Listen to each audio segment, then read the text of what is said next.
So imagine you're standing in your kitchen, uh, pouring a glass of wine, and the front door opens, Okay. and someone you love deeply, like let's just say it's your adult child, walks in holding hands with their new romantic partner. The big moment, right? Exactly. You've been anticipating this all week. You've prepared a beautiful dinner. You've tidied the house. You're so ready to be the welcoming, supportive parent. You've got the whole polite script ready to go. Right. So you sit down at the dining table, you start making the usual small talk, passing the food around. But within like 20 minutes, something starts happening. And it's usually not something super obvious at first. No, exactly. It's not a quirk. It's not that they just have a grating laugh or they don't seem to appreciate your cooking. It is this profound physical reaction in your gut. The hairs on the back of your neck. Yes. Your stomach just knots up. The hairs of the back of your neck literally stand on end. Your primal instincts are suddenly screaming at you that something is terribly fundamentally wrong. It's an intense feeling. It really is. We are not talking about a simple personality clash here. We're talking about a genuine, undeniable sense of danger sitting across from you at your own dining table. And it is just a chilling, paralyzing feeling when that hits you. You're describing a situation where the logical, socialized part of your brain is desperately trying to be polite. Right, because you're the host. Exactly. You're trying to play the good host, but the amygdala, the threat detection center of your brain, is just flashing neon red. Oh, wow, yeah. Neon red. Because you are picking up on things beneath the surface of the conversation. Little things.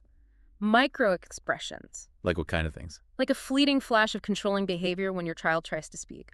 Or a sudden, barely perceptible volatility in their tone. Oh, I hate that.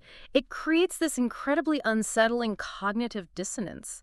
Because the social script says, smile and pass the potatoes, but your nervous system is telling you to grab your child and run. That is so true. And in that moment, you ask yourself, like, what on earth do I do? Do I say something right then and there? Which is super risky. Right.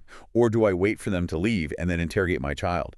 Because the stakes feel incredibly high, yet you have no hard evidence. You just have this gut feeling. And that's exactly what we're going to get into today. Yes, because today we are going to unpack a highly specific, deeply practical set of source materials. It basically acts as a survival guide for exactly this nightmare scenario. A literal blueprint. Yeah, we are taking a deep dive into a comprehensive guide written for families who realize their child's partner exhibits dangerous traits. We're talking about severe, erratic emotional swings. The really scary stuff. Yep. Crippling financial irresponsibility, massive hidden debts, or those terrifying early warning signs of domestic violence and manipulation. And the mission for this deep dive is just absolutely critical. We are going to extract the step-by-step, actionable advice from the source material on how you can actually protect the family. But there's a catch, right? A huge catch. Here is the crucial nuance that separates this guide from your standard run-of-the-mill advice. We are focusing entirely on how to do this without making the situation explode. Right. Because you could easily just make it worse. Exactly. Our source material makes it abundantly clear that the instinctual reaction most families have when faced with this threat, it almost always accelerates the danger rather than fixing it. Okay, well, let's unpack this. Because I know myself, right? If I were in that situation, my immediate reaction would be sheer panic, followed very, very quickly by this aggressive protective instinct. The mama bear or papa bear instinct. 100%. I would want to go on the offensive. I'd want to kick this person out of my house, grab my child by the shoulders, and just demand they end the relationship immediately. Which is, the most understandable, loving reaction in the world. You see a threat to your kid, you want to eliminate the threat. Exactly. It's just biology. But our source material emphasizes that while the emotional instinct is immediate confrontation, the actual solution, the strategy that keeps everyone physically and psychologically safe, lies in methodical, quiet strength. Methodical and quiet. That sounds so hard to do in the moment. It's incredibly hard. It requires a massive counterintuitive shift in mindset. You have to move from emotional reactivity to a highly calculated defensive strategy. So let's look at the actual atmosphere this kind of threat creates in the home, because the text describes it so vividly. It really does paint a picture. It talks about how just having this person around makes the air in the house feel physically heavy, like you're walking on eggshells in your own living room. You're modifying your own behavior. Right. You're whispering, you're tiptoeing, just you don't set this person off. Yeah. But the tricky part, the thing that makes it so wildly confusing for the family, is that the text notes this partner almost always has a kind side. Oh, the kind side, that is the psychological hook right It there. messes with your head, right? Completely. I mean, if they were a monster 100% of the time, the situation would be so much simpler. Yeah, your child would see it, you would see it, you just kick him out. Exactly. The exit path would be obvious. But psychological manipulation and domestic volatility rely on something called intermittent reinforcement. Intermittent reinforcement. What does that look like in practice? Well, it means they're charming sometimes. They bring you extravagant gifts. They roll up their sleeves and help you wash the dishes after that tense dinner. So they play the hero. Right. But then, literally an hour later, they fly into a terrifying rage because someone looked at a phone screen for too long, or they start demanding money because of some manufactured urgent crisis. No. It creates this toxic, destabilizing environment where the family is just constantly bracing for the next impact. You never know which version of the partner is going to walk through the door. That sounds absolutely exhausting. And the text brings up a really frustrating reality here. You're living in this environment, you know something is wrong, you feel the danger vibrating in the room. So you look for outside help. Exactly. Logically, you think, I'll call the authorities, I'll get the police involved. But the source highlights a massive roadblock. Often, the police literally cannot act if, in the eyes of the law, nothing has happened yet. This is a devastating realization for families. It leaves them feeling completely abandoned by the system. Because the system is reactive. Precisely. The justice system is largely reactive, not proactive. If there hasn't been documented physical violence, if there isn't a proven crime of theft or overt recorded extortion, police hands are tied. They just brush it off. Often, yeah. Yeah. They will categorize it as a civil matter or just a relationship dispute. Oh, that would make me so angry. It's infuriating. The family realizes they are entirely on their own. The threat is literally sitting on their couch eating their food, but the cavalry isn't coming. Which brings us right back to that parental instinct to just force the breakup. If the police can't help, I have to step in and fix it myself. I have to make my child see reason. But you can't. No. The text explicitly, strongly warns against trying to force a breakup. When I read this part, I immediately thought of a Chinese finger trap. Oh, that is a perfect analogy. You know those woven bamboo tubes you played with as a kid? You put your index fingers in both ends. And the harder you pull to rip your fingers out, the tighter the bamboo mesh grips you. Right. The only way to get free is to push your fingers further in, which creates slack in the weave. And forcing a breakup in this scenario is exactly like pulling on that Chinese finger trap. It just makes it worse. Exponentially worse. The harder the family pulls on the child, the more they attack the partner, criticize the relationship, issue these harsh ultimatums, the tighter the child clings to that dangerous partner. Because it plays right into what the partner's telling them. Exactly. It feeds directly into the us against the world narrative the partner is likely already building. Right, like your parents just don't understand our love. It's spot on. And even worse, pulling on that trap makes the dangerous partner snap into a defensive rage. By trying to force a breakup, you are directly threatening their mechanism of control. So they're going to fight back. Hard. Oh, absolutely. You are triggering a deeply entrenched psychological dynamic when you attack the relationship. The text advises a fundamental strategic shift here. Okay, what's the shift? You must abandon the offensive strategy where you attack the partner and try to destroy the relationship. You must adopt a defensive strategy where you quietly secure your environment. So no going on the attack. None. Consider the fallout of attacking the partner. You force your child to defend their abuser. You create an environment where the child feels judged, alienated, and fundamentally misunderstood by their own family. And who does that leave them with? Exactly. It pushes them directly into the isolating embrace of the dangerous partner. You're basically doing the abuser's job for them. It's totally counterintuitive. You literally have to bite your tongue. You have to accept that the ultimate choice to stay or leave must belong to the child, no matter how much it pains you to watch. Which is agonizing for a parent. Unbelievably agonizing. Yeah. But the parent's role, as the text outlines, isn't to be the dictator of the relationship. The role is to provide choices, to offer objective information, and most importantly, to maintain a safe landing pad for when things inevitably fall apart. That landing pad is everything. Right, because if you rush them, if you scream at them, they close their hearts to you. You lose your only line of communication. You are playing a very long game here. The goal isn't just to engineer a breakup by next Tuesday. The real goal is the long-term physical safety and emotional autonomy of your child. And you can't ensure that if they won't even speak to you. Exactly. You cannot ensure their safety if you are completely cut out of their life because you forced a screaming match and an ultimatum. Okay, so the strategic question shifts. If we aren't going on the attack, what do we actually do? We build a fortress. I love that. A fortress. If we can't control the external threat, we control our borders. This leads directly into the source material's practical, almost tactical advice on securing the home. We're talking about building physical and digital moats around the family unit. Yes. Let's start with the physical security. The text has a very clear first directive. Yeah. Change the locks immediately and track all spare keys. You know, it sounds incredibly basic. But it is the single most overlooked step. People think, well, they've only visited our house a few times, they don't have a key. Right, why would I change the locks? But consider the reality of a modern home. How often is a spare key left under a potted plant? Or hanging on a hook right by the front door? Oh, my spare key is literally under a fake rock on the porch. See, now imagine a partner who is spending the night in your child's childhood bedroom, waking up at 2 a.m.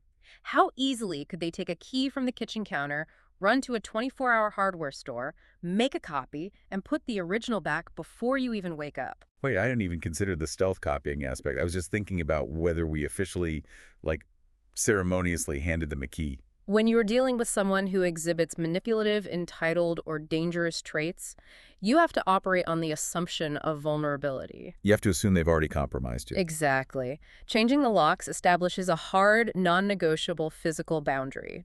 You reassert absolute control over who enters the sanctuary of your home. And it goes far beyond just the front door. Right. The text goes into meticulous detail about moving valuables within the home itself. The internal perimeter. Yeah, it specifically mentions things like bank passbooks, official seals. Like in Japan, they use these Hanko stamps for authorizing official documents. Right, which is basically the equivalent of handing someone your social security card or a notarized power of attorney in other countries. And of course, cash. It says these things must be moved from obvious places to locked locations known only to specific, trusted family members. Because in a healthy family dynamic, there is a baseline of ambient trust. You might keep petty cash in a jar in the kitchen. Or leave highly sensitive financial documents in an unlocked drawer in the home office. Right, because you trust the people in your house.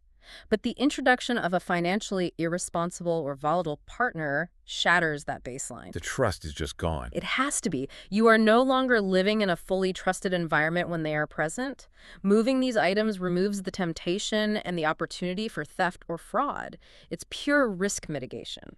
Okay, so securing the physical house makes total sense to me. But then the text pivots to digital and information security. And I have to admit, when I first read this part, I pushed back a little. Really? Why is that? Well, it advises changing the Wi-Fi passwords completely, setting up two-factor authentication, or 2FA, on all phones and PCs, blocking unknown devices from the network router. All standard cybersecurity. Sure, but it even goes into shredding your junk mail. I'm reading this thinking, isn't this crossing the line into full-blown paranoia? Am I supposed to live like a spy in my own home? I completely understand that reaction. We are conditioned to view our home networks as invisible, private, and inherently safe. Right, it's just the Wi-Fi. But the text makes a deeply compelling case that this is not paranoia. It is simply closing the vulnerabilities of modern life. Think about the sheer volume of our lives that runs through our home Wi-Fi. Everything. Financial data, private messages. Exactly. Your location data, everything. But wait, if I suddenly lock down the Wi-Fi and the partner comes over and their phone won't connect, won't that make them highly suspicious? You'd think so. Aren't we risking triggering the exact rage we are trying to avoid by putting up these sudden digital walls? Like, why did you kick me off the internet? That is the genius of plausible deniability. You don't announce, I changed the Wi-Fi because I don't trust you. So what do you say? You implement these changes gradually, or you just use a mundane excuse. Oh, the router was acting up. The internet provider made us reset everything and update the security. Oh, that's smart. Blame Comcast. Exactly. You make it a boring administrative household task, not a targeted attack. And the reason you must do it is profound. If an abusive or controlling partner has your Wi-Fi password, they don't even need to be inside your house to access your network. Wait, really? Yeah. They could be parked down the street. Yeah. Depending on their technical savvy, they could access shared family hard drives, intercept traffic, or use smart home devices to monitor when certain family members are home or away. That is terrifying. Yeah. So you're literally severing their ability to digitally stalk the family. Exactly. And the 2FA, the two-factor authentication. That ensures that even if they somehow guessed your child's email password or your banking password, perhaps, by just watching them type it in over their shoulder, they cannot log in from a new device. Because your physical phone receives the verification code. Right. You are building an impenetrable digital wall around your assets. Okay, that makes the digital lockdown make a lot of sense. But what about the junk mail? Why does the text care so much about what goes into the recycling bin? Because discarded mail provides the puzzle pieces for identity theft and financial manipulation. Like what kind of mail? Pre-approved credit card offers, bank statements, utility bills. A toxic partner, especially one dealing with severe hidden debt or financial desperation, can fish those documents out of the trash. And do what with them? They use them to open accounts in the family's name, or to gather the exact answers needed to bypass security questions on your existing accounts. Oh, like what street did you grow up on? Exactly. Shredding every single piece of mail containing personal information is a remarkably low-effort way to cut off a major vector of attack. It's like you're methodically starving them of the raw materials they need to manufacture chaos. That's a great way to put it. But listening to all of this changing locks, auditing all the spare keys, locking up documents, overhauling the entire digital network, shredding every piece of mail, it sounds utterly exhausting. It's a lot. It sounds like a full-time job, and that's layered on top of the immense emotional distress the family is already suffering. The source material deeply recognizes that burden. It really does. It offers a vital, comforting piece of advice regarding the pacing of this defensive buildup. You do not have to do this all in one day. Oh, thank goodness. That is a massive relief. The advice is to prioritize. Secure the most critical, immediate vulnerabilities first. So, locks and banks. Yes. The physical locks and the bank accounts. Once that baseline is established, then you move to the Wi-Fi network, and then you integrate the mail shredding routine. Just take it step by step. Crucially, it advises sharing this logistical load. Keep trusted family members informed on what has been secured. So it's a team effort. It shouldn't just be one terrified parent frantically running around changing passwords at midnight. It needs to be a coordinated, methodical tightening of the family's defenses, shared among whoever is capable of helping. Which brings us to arguably the biggest vulnerability in any family structure, and honestly, the absolute most common vector of attack for a toxic partner. Money. Money. Once the physical and digital borders are secure, you have to address the finances. Because money is power. It is control. And in these specific domestic situations, it is very often the primary mechanism of the abuse itself. The text is incredibly rigid about this. It states clearly, never, under any circumstances, hand over direct cash to the partner. Not even a dime. But it makes an exception for living expenses, right? Like, if they genuinely, undeniably need covering, say your child and the partner are living together and are facing imminent eviction. Right, you don't want your kid on the street. Exactly. In that case, the family should manage the payments directly. You pay the landlord directly, you buy the groceries, and physically put them in the fridge. You allocate only what is strictly necessary to keep a roof over their heads. But you never hand them a wad of cash? Let's examine the mechanism of why cash is so lethal here. Cash is untraceable, and it acts as oxygen for the chaos. Oxygen for the chaos. If a partner is secretly dealing with massive consumer debt, severe gambling issues, or simple reckless wastefulness, giving them $1,000 in cash to pay the rent practically guarantees the rent will not be paid. All right, that money is just gone. It vanishes into the black hole of their dysfunction. And next week, they will be back at your door with another manufactured high-stakes crisis demanding more. Because they learn that you'll pay. By paying the necessary bills directly to the landlord or the grocery store, you ensure the basic physical survival of your child without directly funding the partner's destructive behavior. And speaking of that black hole, the text issues a massive warning against shorting their pre-existing debt. This is a huge one. It says absolutely do not pay off the partner's cash advances, their credit cards, or their personal loans. And my heart goes out to the parents reading this because you can imagine the exact scenario. It's heart-wrenching. The child comes to the parents, crying, terrified, saying, if they don't pay this $5,000 debt by Friday, something terrible is going to happen to us. The loan sharks are coming. It's all designed to create maximum panic. And the sheer parental instinct is to just write the check. Just make the pain and the threat go away. It is the most tempting trap in the entire ordeal. But what's tragic about the psychology of financial abuse is what happens the very moment you pay that debt. What happens? You think you are buying peace, but in reality, you are establishing a catastrophic precedent. You have proven that your boundaries are permeable. Oh, wow. You have demonstrated that if they apply enough emotional pressure and manufacture enough fear, you will open your wallet. You know, I used to think of this as feeding a stray bear. You feed it once, it keeps coming back. But honestly, based on what you're saying, a better analogy is trying to put out a grease fire with water. Oh, that is exactly it. The parent thinks, there's a fire, I'll throw water on it, that solves fires. But chemically, throwing water on a grease fire causes the oil to vaporize and explode. It just spreads the danger everywhere. Right. Writing that check doesn't extinguish the crisis, it chemically expands it. That is a brilliant analogy. The partner will almost certainly return, demanding that exact same amount again, or significantly more, because you've proven you have the liquidity and the weakness to provide it. You haven't solved their debt problem at all. No, you've just subsidized their lifestyle. You have effectively become their new zero-interest line of credit. So how do you actually stop it? Because saying no to your crying child who truly believes they are in immediate danger is agonizing. It's one of the hardest things a parent will ever do. And the text notes that money conversations in these environments quickly turn highly emotional. They escalate into screaming matches about, you don't care about me, or you're letting us suffer, you're ruining our lives. The guilt tripping is intense. So saying something like, it's family policy, to an enraged, volatile partner in your living room sounds great in a textbook. But isn't that incredibly dangerous in practice? It is, which is why the execution of this boundary is so delicate. The advice is to establish strict money rules in advance during a time of relative calm. And ideally communicate them through a buffer. Exactly. You don't wait for the screaming match to unveil the policy. So you sit down with just your child, perhaps when the partner isn't around, and lay the groundwork. That's the best way. You sit down and say, we need to talk about the family finances. Going forward, our strict rule is that we do not pay third-party debts, and we do not give cash loans. You just make it an institutional policy of the household. Precisely. When the crisis hits, you aren't making a localized emotional judgment about whether you love your child enough to pay the debt.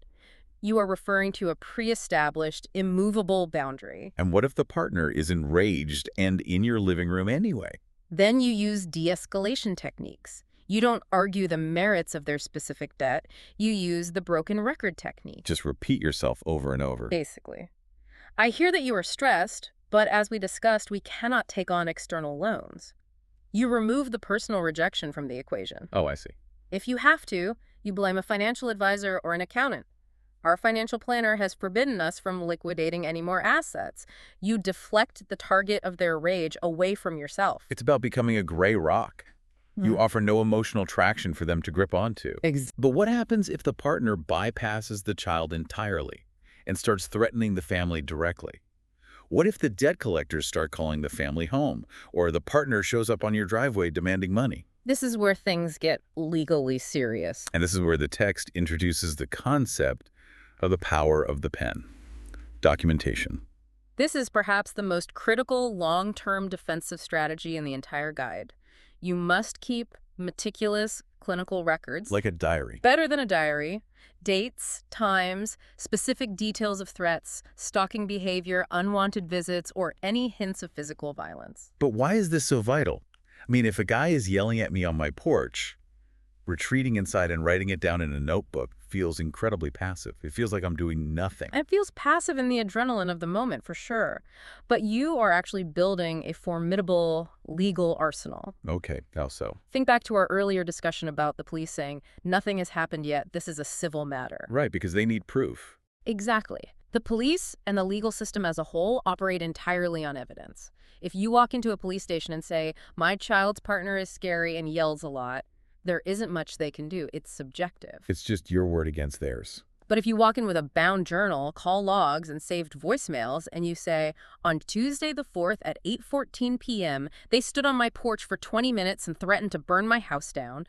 On Friday the 7th at 3 p.m., they called my workplace demanding money.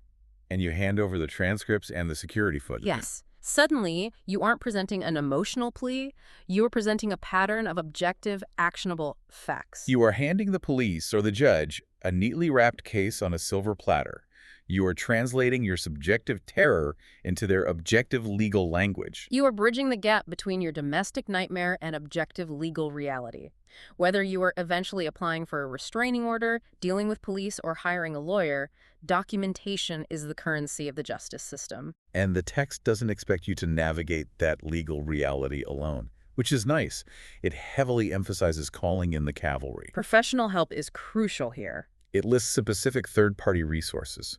It mentions Law Terrace, which is a Japanese legal aid network, lawyers, judicial scriveners, and municipal consumer centers for handling debt trouble. All excellent resources. Now, I understand what a lawyer does, but the text specifically highlights judicial scriveners. What is that, and why would a family use them instead of a standard attorney? It's a great question, as the role is quite specific to the Japanese legal system, though there are equivalents elsewhere. Like what? Well, a judicial scrivener, or shishoshi, is a highly trained legal professional who specializes in drafting official legal documents, handling real estate registrations, and crucially, they are authorized to represent clients in lower courts. Specifically for civil disputes and debt. Exactly. So there is a step between, like, a paralegal and a full trial lawyer. Yes, that's a perfect way to look at it. For a family dealing with a partner's debt collectors, a full trial lawyer might be prohibitively expensive. A judicial scrivener is often much more cost-effective. And what can they actually do for the family?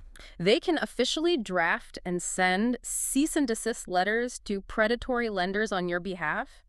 They can legally mandate that debt collectors stop contacting the parents for a debt that belongs solely to the partner. They would bring so much peace of mind. The overarching message here is profound. You do not have to fight these structural battles alone. Debt collectors and toxic partners thrive on shame and isolation. They want you to feel trapped. They want you to believe you have no options and no rights. But these legal aid organizations exist precisely for this reason. They act as an impenetrable buffer between your family and the chaos. It's about shifting the burden of the fight to professionals who aren't emotionally compromised. Okay, so let's take stock for a second. We've covered a lot of ground. We really have. We've secured the physical house with new locks. We've locked down the digital footprint with 2FA and shredded mail. We've set ironclad, pre-planned financial boundaries. We are documenting every single incident, and we have legal professionals on speed dial. Which thoroughly covers the external threat. Right. But here's where the text takes a deeply compassionate and, frankly, heartbreaking turn. This is the hardest part. What happens when the child trapped in this relationship is also battling severe mental health issues, specifically clinical depression. This introduces a profound psychological complication known as a double bind. A double bind. What does that mean in this context? Well, the very energy, self-worth, and clarity of thought required to recognize a toxic relationship, plan an exit, and physically leave are exactly the cognitive resources that clinical depression systematically strips away from a person. It's devastating to think about. You're basically asking someone with a shattered leg to run a marathon. Exactly. The text is very, very careful here. It says if the child has depression, you absolutely cannot rush them toward work, independence, or leaving the relationship. So what do? Just watch them suffer? No, the priority shifts entirely. The priority is creating an environment where they can simply continue their psychiatric or psychosomatic clinic visits. This requires a Herculean level of patience from the family. I mean, when your child is in danger, your biological imperative is urgency. You want to scream, "We need to fix this NW, we need to get you out today." But the text says you must respect the pace of the illness. Depression operates on its own agonizingly slow timeline. It really does. If you apply high-pressure tactics to someone with severe depression, like if you give them ultimatums like leave them or you can't live here, you will likely trigger a deeper depressive episode, a complete psychological shutdown, or worse, self-harm. You have to tread so carefully. So what does this actually look like in daily life? If I'm a parent, how do I tell the difference between providing a safe space for my depressed child and inadvertently enabling this toxic relationship to continue under my roof? It's a very fine line. How do I support them without silently endorsing the partner? This is where we look at the psychological concept of a holding environment. It's a term originally coined by psychoanalyst Donald Winnicott, but highly applicable here. A holding environment. I like how that sounds. The strategy is entirely about micro-movements. You aren't enabling the abuse. You are simply refusing to add to the child's cognitive load. So no deep, probing conversations. Right. Grand gestures, dramatic interventions, and deep conversations about their future aren't needed. And they're often counterproductive because they require energy the child just doesn't have. So what do you focus on instead? It's about noticing and gently supporting these smallest daily rhythms. Are they sleeping? Are they eating at least one meal today? Are they drinking water? You are bringing it back to the absolute bare minimum basics of human survival. Yes. And you encourage incredibly simple chores without any pressure. Hey, can you help me fold these towels? Or could you water the plant on the porch today? That sounds so trivial. They sound trivial to a healthy person, yes. But for someone paralyzed by the dual weight of clinical depression and domestic tension, completing a simple task rebuilds a tiny fraction of their self-efficacy. It proves they can still affect the world around them. Exactly. Time is your only ally here. You have to create a holding environment that is safe and stable enough for their therapy and medication to actually begin working. And then what? Only when the depression begins to lift will they have the cognitive strength to address the toxic relationship. And the text points out a really dangerous compounding equation here. A toxic, controlling relationship plus clinical depression equals severe, potentially life-threatening isolation. It's a lethal combination. The manipulative partner naturally wants the child isolated to maintain their control. Right. And the depression naturally makes the child want to withdraw from the world entirely. It is the perfect psychological storm for total, absolute alienation. The child becomes an island, and the abusive partner becomes the only voice they hear. So how do you break that isolation without triggering a massive conflict? The text gives a very specific directive. Connect with welfare services. Yes, bring in outside help. It says do not let the child carry this alone, and do not try to carry it alone as a family.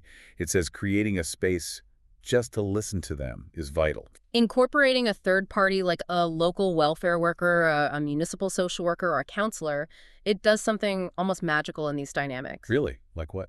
It provides a completely neutral perspective that the family might be entirely blind to, and it expands the child's support network beyond just the romantic partner and the parents. But why is a social worker so much more effective than a parent in this specific moment? I mean, I love my child more than anyone. Because the dynamic between a child and their parents, no matter how loving, is always fraught with history, guilt, and perceived expectations. Oh, that makes sense. The child might feel immense shame.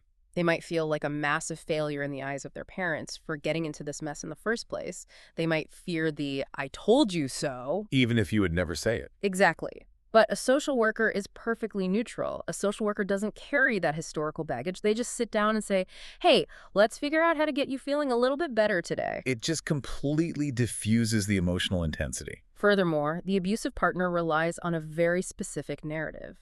Your family hates you. They don't understand you. I'm the only one who truly loves you. Right. Classic manipulation. That narrative is incredibly difficult to maintain when there is a professional, objective, kind third party consistently showing up at the house and offering genuine, unattached support.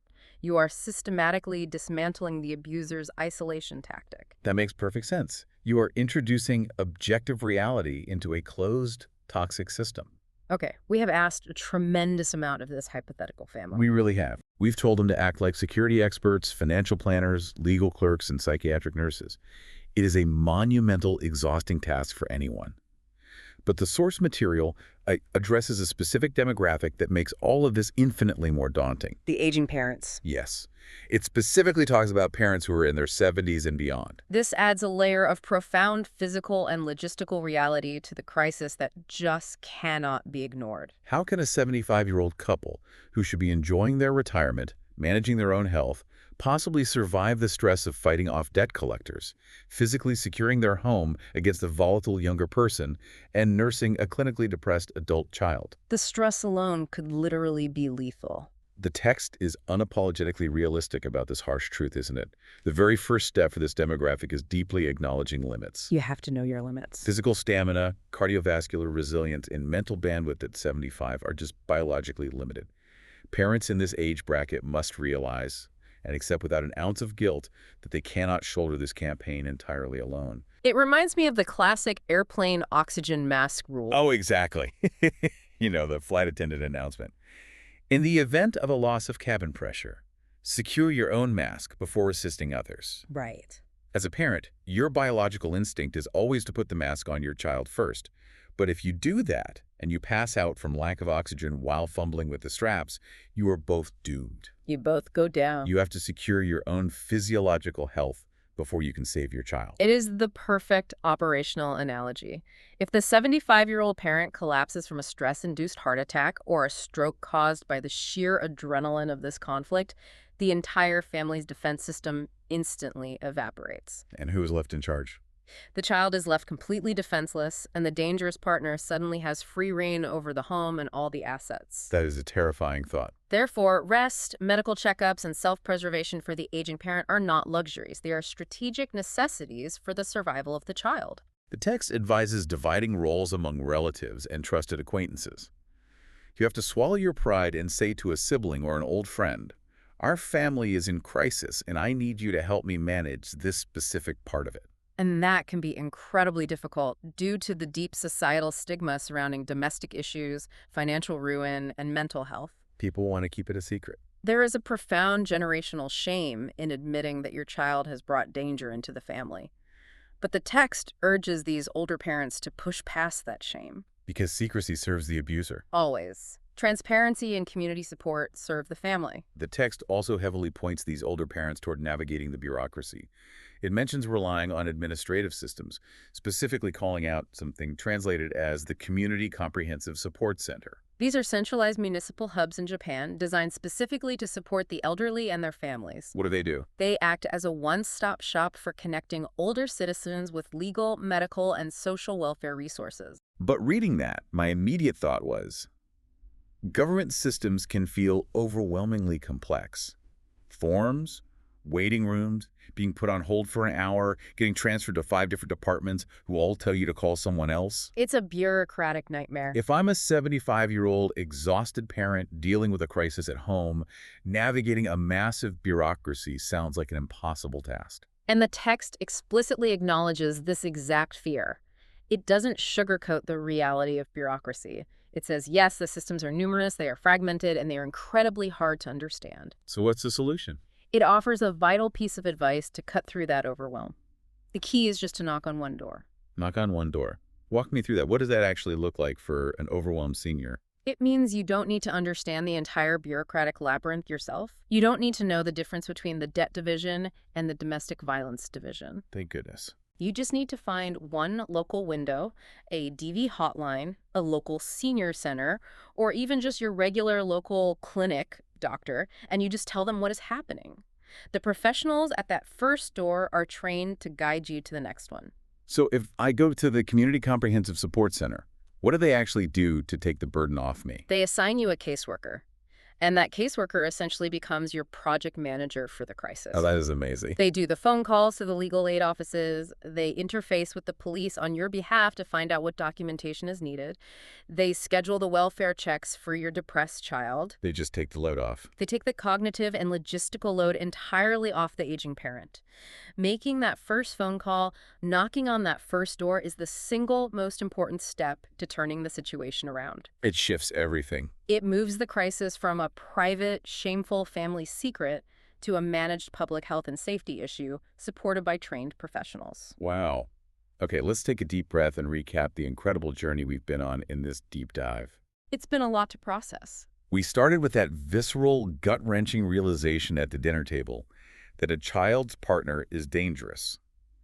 And we've learned that your primal instinct to attack, to scream, to force an immediate breakup is actually a psychological trap that pushes your child further away. You don't fight a dangerous partner with screaming matches. No, you fight them with new physical locks, you fight them with shredded mail, two-factor authentication, and strict pre-planned financial boundaries. And documentation. Yes, you fight them with detailed clinical journals of their behavior, and you utilize the unemotional structural support of public institutions and legal aid. You transition from being a reactive, emotional parent to a calculated strategic defender of your home. We talked about starving the chaos by cutting off direct access to cash and absolutely refusing to shoulder their endless debt, recognizing that paying it off is like throwing water on a grease fire. It just makes it explode. And we explored the delicate, heartbreaking double bind of supporting a child with clinical depression, how you have to match the agonizing pace of their illness create a holding environment, and prioritize breaking their isolation with neutral third-party help over forcing an immediate exit. And we highlighted the absolute necessity of the oxygen mask rule for aging parents, acknowledging biological limits, dividing the labor, swallowing the shame, and having the courage to knock on that first bureaucratic door to ask a caseworker for help. To bring it all together, I want to reiterate the final overarching message from the source text. The closing sentiment is powerful in its grounding realism. It reminds us that there is no magic wand here. This is not an easy or quick fix. There are no shortcuts. But the goal isn't just a sudden, messy separation. The true goal is creating a universally safe, stable, and autonomous environment for the family. It is the small, daily, seemingly mundane actions, changing a password, locking a drawer, calmly saying no to a loan, that collectively builds an impenetrable foundation of long-lasting peace. It's about taking your power back, one tiny methodical boundary at a time. And as we wrap up, I want to leave you with a final, lingering idea to mull over. Let's hear it. We've spent this entire time talking about building these incredibly strict physical, digital, and financial boundaries as the ultimate defense against a dangerous external threat, someone toxic coming into the home. Right. But looking at how effective and, frankly, how healthy some of these boundaries are, it makes you wonder, shouldn't we be establishing some of these healthy financial and digital boundaries within our own families before a crisis ever hits? Oh, wow. That is a great point. Are we waiting for an emergency to protect our assets and our privacy when we could just be living more securely right now? That is a phenomenal question to sit with. True security shouldn't just be reactionary. Something to think about the next time you leave your bank statements on the kitchen counter or hand out your Wi-Fi password without a second thought. Thank you all so much for joining us on this really intense but hopefully incredibly empowering deep dive. Stay safe, stay smart, and we'll see you next time.